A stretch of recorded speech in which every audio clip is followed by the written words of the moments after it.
Greetings, mortals! I am Morevo once again, and welcome back to yet another demo. Now, this demo is of an earlier version of Ape Escape than the previous demo I played. And there is a very major difference. Most of the demo is the same. There are a couple of minor differences, but there's one major difference I want you to see. And that's why I'm playing this demo. Right here, you can even see it says work in progress only. As soon as the intro starts, you'll be able to see right away some of the major differences and where they haven't finished yet. In the finished version of the game, this screen right here only appears if you do not have an analog controller plugged in. And here we go. The very first difference I noticed right off the bat, all you're seeing is bricks and wood, or whatever that's supposed to be. The rug and the finished circus backdrop have not been added yet.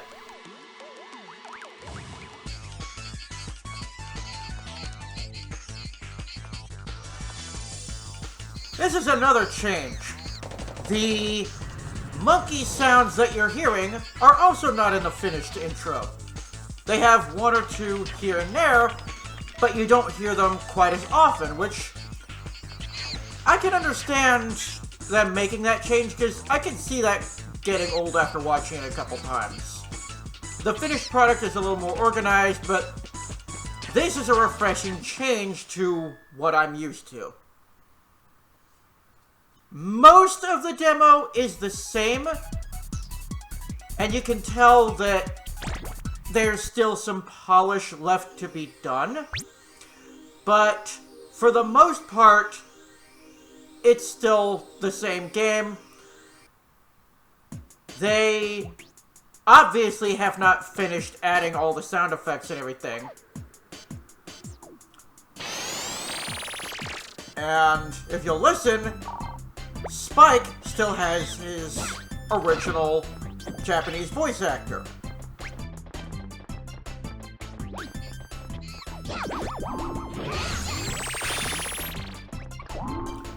This kind of reminds me of an anime, in like the Japanese dubs of animes, how a lot of the main characters tend to have high-pitched voices.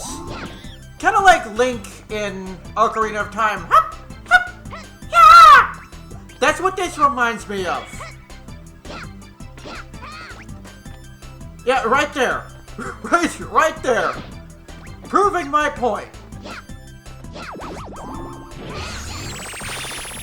Again, most of the demo is the same, but there are a few minor differences and a few major differences. Most of it I can skip past, but for the sake of time and content, I want to skip as little of it as possible. Even here, Natalie's voice acting hasn't been added yet, and the professor doesn't move. Now, this is what caught my eye. This is what made me want to record this demo at all. Look at this. Where in the finished version, the warp pad is in the time station, the main room itself. In this demo, it has its own independent room. Look at that. Look at how awesome that is. I would have loved to have seen this in the finished version. We got ripped off. Meanwhile, the rest of the time station is still pretty much the same. You have the save station, which is pretty much the same. The minigame station, which is still inaccessible. There is one other difference here, being the training room, where in the other demo had 3 available gadgets. This one has 2. And this is what I remember.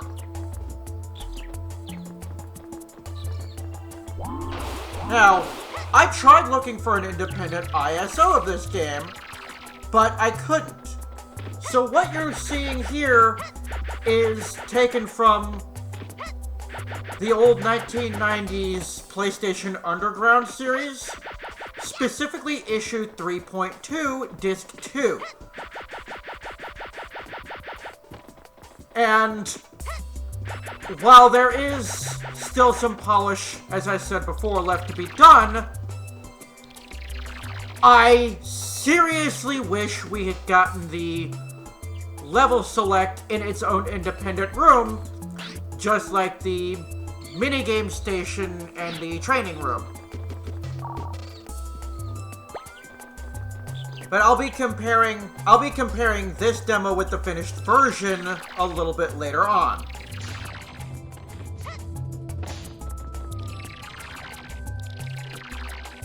Seeing this version of the demo,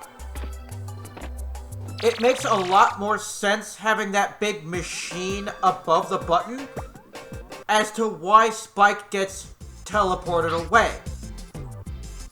And here you can see voice acting hasn't been added yet, and the professor here even describes the water net as a, quote, water net that shoots a net under the water.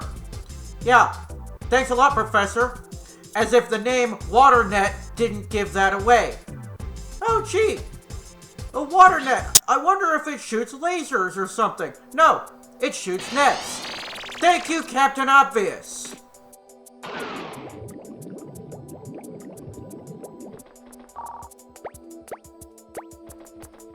Another thing that has not quite been added is the feature on the L1 button where it continues to speed you up as you go. And even the monkey here actually moves. The monkey doll, you can see it floating up and down. Which is very clever and actually threw me off there.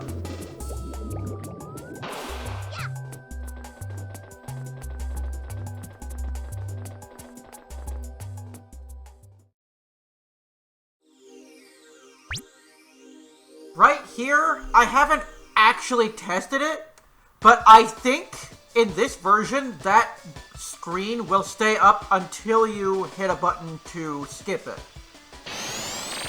Again, I haven't tested it, so I don't know for sure. Don't quote me on that. Meanwhile, the rest of the demo is pretty much the same, except for different sounds and voice acting are missing.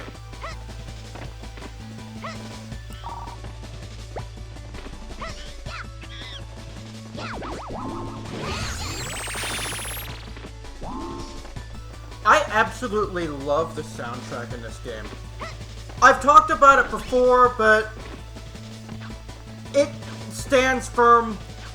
This and the Spyro the Dragon soundtrack, Spyro the Dragon and Spyro 2 Ripto's Rage, are my top 3 favorite video game soundtracks.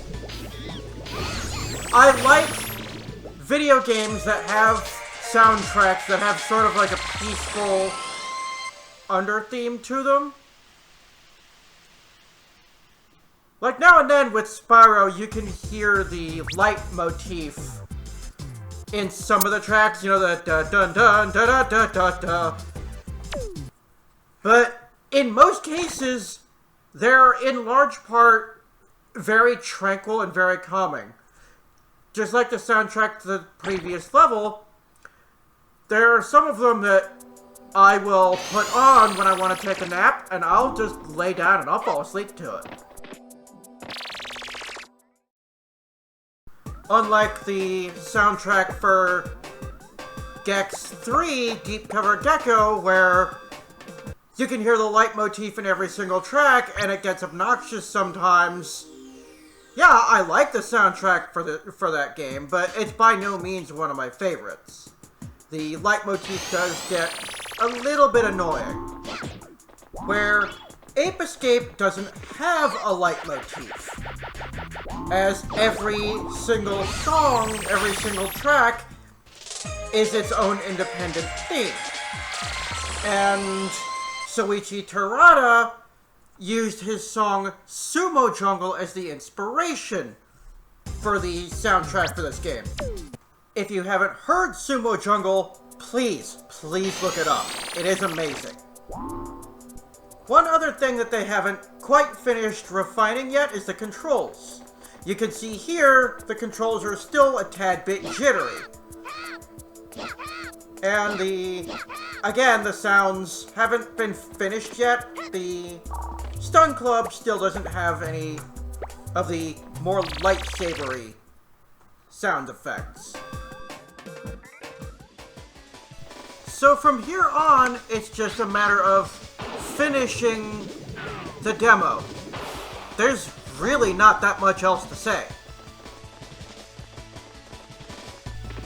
So I think what I'm going to do, because initially going into Ape Escape, there was another YouTuber from years ago named Chaff Grenade, who did one of the few with commentary gameplay series on Ape Escape that I could find at the time. I wanted to kind of emulate his style, but with as much trouble as some of the parts of the game gave me, I was not able to fit the various sections into 20-minute intervals. And a lot of people seem to be losing interest in my videos within 5 or 6 minutes. So I'm going to finish Ape Escape, and unless you guys say you want me to continue it, I may abandon Gex entirely in favor of some future projects that I have in mind. I may come back to it eventually, but not right now. The major difference here is that screen right there. This whole room looks absolutely amazing, and it's a crime that we didn't get this in the final build. But in this build, the screen is attached to the wall at the back of the room, where here, there's a door that leads into that room.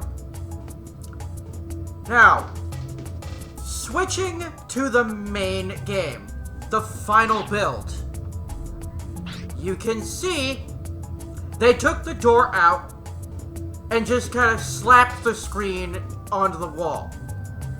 Like, they recessed the wall a little bit, they took the door out, everything else is the same, but they just took the door out and slapped the screen and button there with no explanation whatsoever.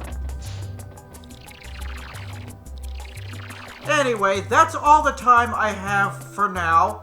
I really have nothing else to say on this demo. If you want to see more of these demos, please let me know. Let me know in the comments, because I have more I can do. Until then, this has been Warevo. Thank you so much once again for joining me. Thank you, and God bless.